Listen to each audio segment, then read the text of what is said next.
Good morning all of you student. आज मुझे बात करना है बलबन के इतिहास पर। बलबन का भारतीय इतिहास में क्या योगदान है, क्या उसका दुष्परिणाम है, ये सब चीज़ हमको आज इस पे चर्चा करना है। आप लोग कृपया शांति बनाकर इस सारे तथ्य को सुने ताकि आप लोगों का कंसेप्ट पूरी तरह से अच्छा हो जाए। आज मुझे बलबन के परिचय, बलबन की उपाधि, बलबन की चुनौती और बलबन की राजत्व सिद्धांत के बारे में समझने के बाद उसको मृत्यु कराई जाएगी, पूरी तरह से कंसेप्ट हो जाएगा बलबन का इतिहास। तो सबसे पहले हमको बलबन के परिचय पढ़ना पड़ेगा। बलबन का परिचय तो गयासुद्दीन बलबन इसका नाम है। क्या नाम है? गयासुद्दीन बलबन। क्या नाम है? गयासुद्दीन बलबन। बलबन नाम है इसका। पहले इसका गयासुद्दीन ही नाम रहता है, बलबन कैसे नाम आएगा इसको भी समझने का प्रयास किया जाएगा। और इसका जो टाइम पीरियड है वो भारत में इसका टाइम पीरियड है, ये समझ लीजिए राजा के रूप में टाइम पीरियड है। ये 1266 से लेकर 1287 है, एडी है। ये समझने की हम लोगों को आज जरूरत है। तो सब देखिए, बलबन को समझने के लिए क्या क्या इसके मुख्य बिंदु हैं। एक है परिचय,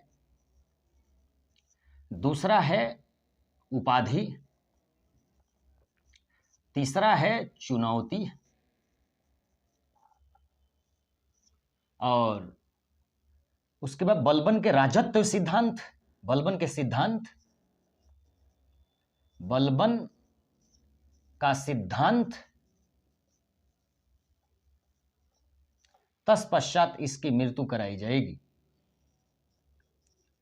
ये समझने की जरूरत है। और ये इसका टाइम पीरियड है गयासुद्दीन बलबन। सबसे पहले हम लोगों को परिचय पढ़ना है, फिर उपाधि पढ़ना है, फिर चुनौती, बलबन के सिद्धांत तथा मृत्यु। पूरी तरह से डीप क्लास चलेंगे, समझने की जरूरत है। देखिए, जिस तरह इल्तुतमिश इल्बारी कबीले का था, स्वयं उसी प्रकार बलबन भी इल्बारी कबीले का था। कजाकिस्तान के, उज्बेकिस्तान, कजाकिस्तान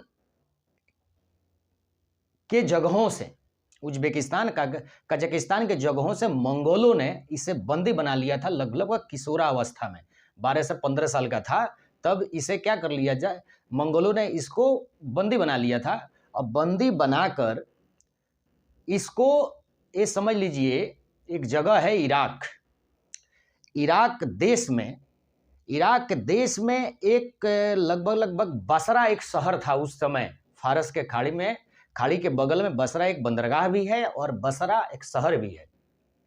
उस समय बसरा बहुत बड़ा बाजार हुआ करता था, दासों का बाजार हुआ करता था। दास वहाँ खरीद बिक्री होते थे और उसी में ये मंगोलों ने ले जाकर ख्वाजा जमालुद्दीन बसरी से बेच दिया। किसको बेच दिया?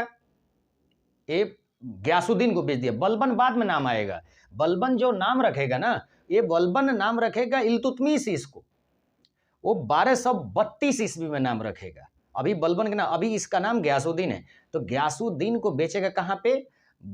इराक में एक जगह है बसरा, बसरा बाजार में बेचेगा, जो मैं अभी बता दिया हूँ। बसरा के बाजार में बेचा। बसरा में बाजार के बेचने के बाद ये समझ लीजिए, ये जलालुद्दीन बसरी जो था, इसको खूब अच्छा से अध्ययन कराया। जो कि शिक्षा था उस समय का, उस समय के आधुनिक शिक्षा इसको दिलाया और लेकर आया गजनी। गजनी में कोई खरीदा बिक्री नहीं हो रही थी उस समय, या नहीं बेच पाया। तब जाकर ये जलालुद्दीन बसरी है, ये दिल्ली में लेकर आया। और दिल्ली में उस समय राज किसका चल रहा था? तो उस समय राज चला इल्तुतमिश का। और इल्तुतमिश तुरंत ग्वालियर विजय के बाद यहाँ पे आया था, दिल्ली में आया था। जैसे ही ग्वालियर विजय के बाद दिल्ली में प्रवेश कर रहा है तो इस बाजार में इसको देखता है। किसको देखता है? गयासुद्दीन को देखता है। और देखकर सारे चीज को तो खरीद लेता है, परंतु ये बलबन को नहीं खरीदता है। बलबन बहुत ही कुरूप था।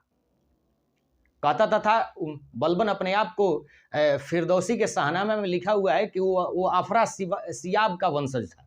परंतु अफरा सियाब तो गोरे होते हैं, तुरानी गोरे होते हैं। वो तुरानी में एक अफरा सियाब बहुत ही विख्यात शासक था, उसका ही अपना वंशज बताता है। परंतु वह ये अपने राजत्व के सिद्धांत को आगे बढ़ाने के लिए अपना नाम को रखा है, वो बाद में देखेंगे, उसकी चर्चा बाद में होगी। परंतु अभी ये देखते हैं कि बलबन को खरीद नहीं रहा था, बलबन काफी काला था और ये अच्छा नहीं था, इसलिए किसी तरह बलबन या वो जमालुद्दीन बोला कि किसी तरह इसको खरीद लीजिए, फिर इसको रख रखाव में काफी खर्चा आ रहा है, जो आप देंगे वो हम दे देने, हम उसी दाम पर इसको दे देने के लिए तैयार हैं। तो इसको जो जिस तरह इल्तुतमिश को 1 लाख जीतल में खरीदा गया था, स्वयं उसी प्रकार इसको 1000 जीतल में खरीदा गया।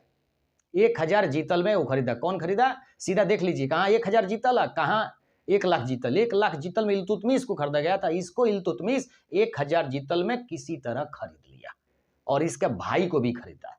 चचेरा भाई शेर खां था, उसको भी खरीदा। तो इसको खरीदने के बाद ये रहा इसका परिचय। ये लगभग समझ लीजिए, जमालुद्दीन, ख्वाजा जमालुद्दीन बसरी इसको दिल्ली में ले आकर इसको क्या कर दिया, इसको इल्तुतमिश को बेच दिया। तो एक इल्तुतमिश का गुलाम बन गया। इल्तुतमिश जैसे इसको खरीदा, ये बहुत ही ताकतवर था, लंबा चौड़ा था, इसलिए इसे खासदार का पद दिया। कौन सा पद दिया इसको? खासदार का पद दिया। खासदार का पद दिया। खासदार का मतलब होता है अंगरक्षक। क्या होता है? अंगरक्षक होता है।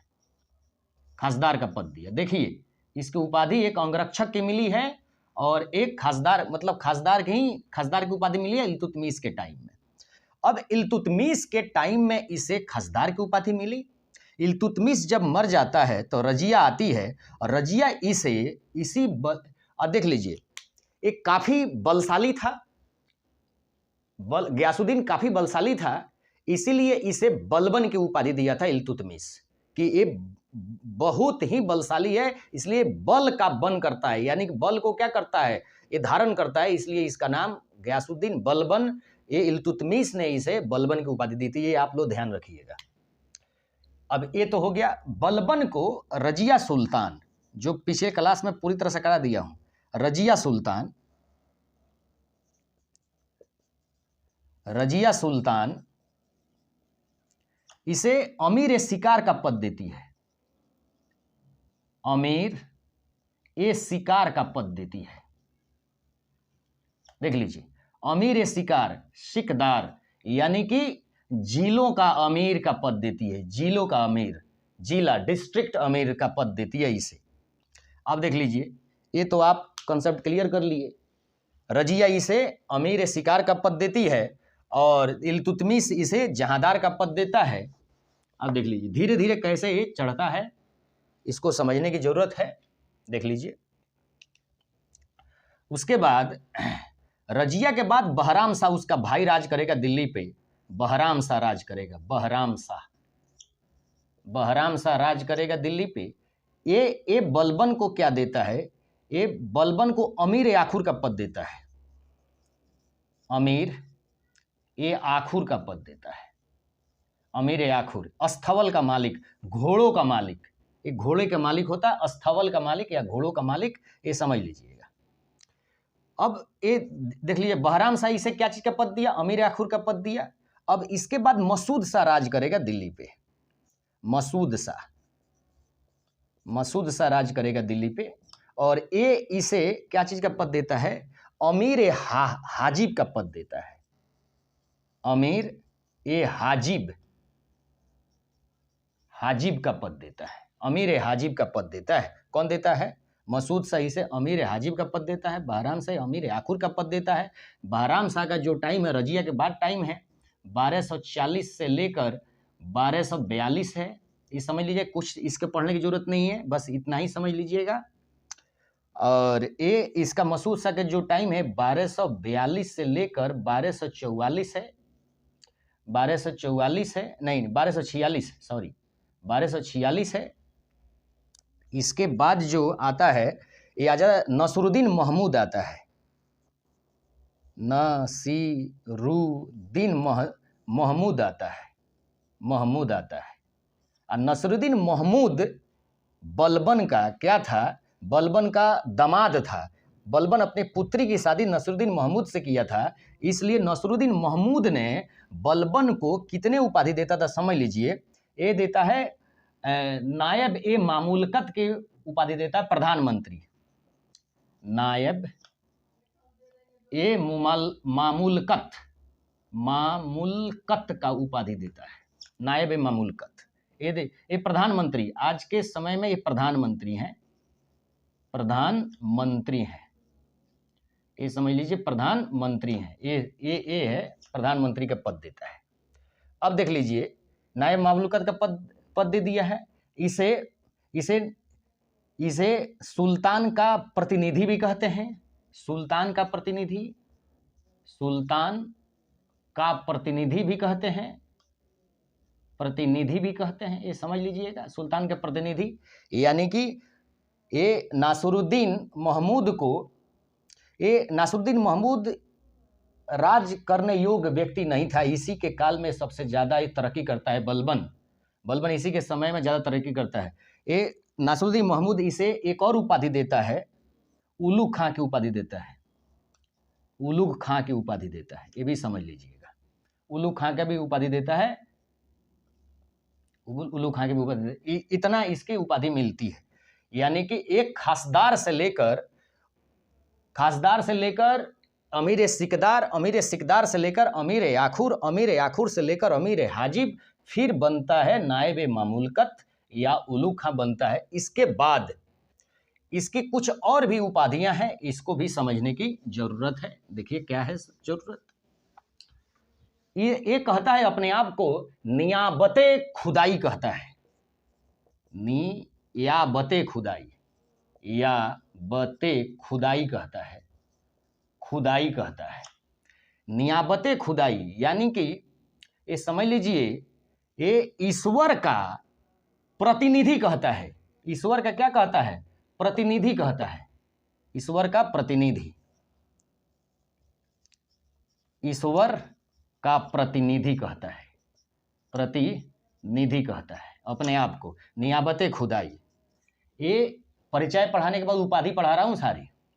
उसके बाद ये जो है, इसके अतिरिक्त एक कहता है जिल्ल इलाही, अपने आप को जिल्ल इलाही कहता है।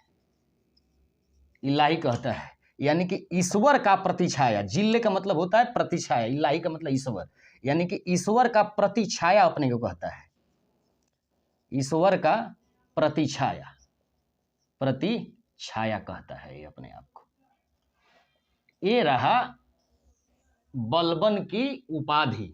ये पूरी तरह से बलबन की चुनौती थी, ये बलबन की उपाधि है। इसके बाद बलबन की चुनौती, बलबन का सिद्धांत, बलबन की मृत्यु पढ़ी जाएगी। इसको समझने की जरूरत है। Thank you.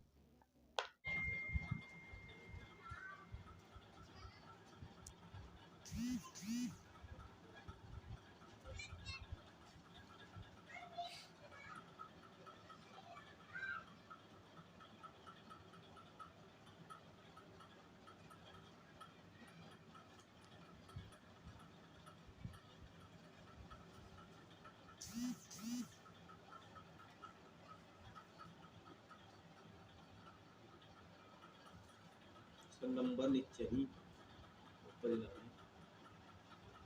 कि यहाँ पे रैंक आ गई, नाम लिख दिए, इतनी आई है, नाम लिख देना आपका। सर यहाँ नहीं कह रहा मैं, यहाँ नहीं, IAS के पेपर नाम लिख देना, ठीक है।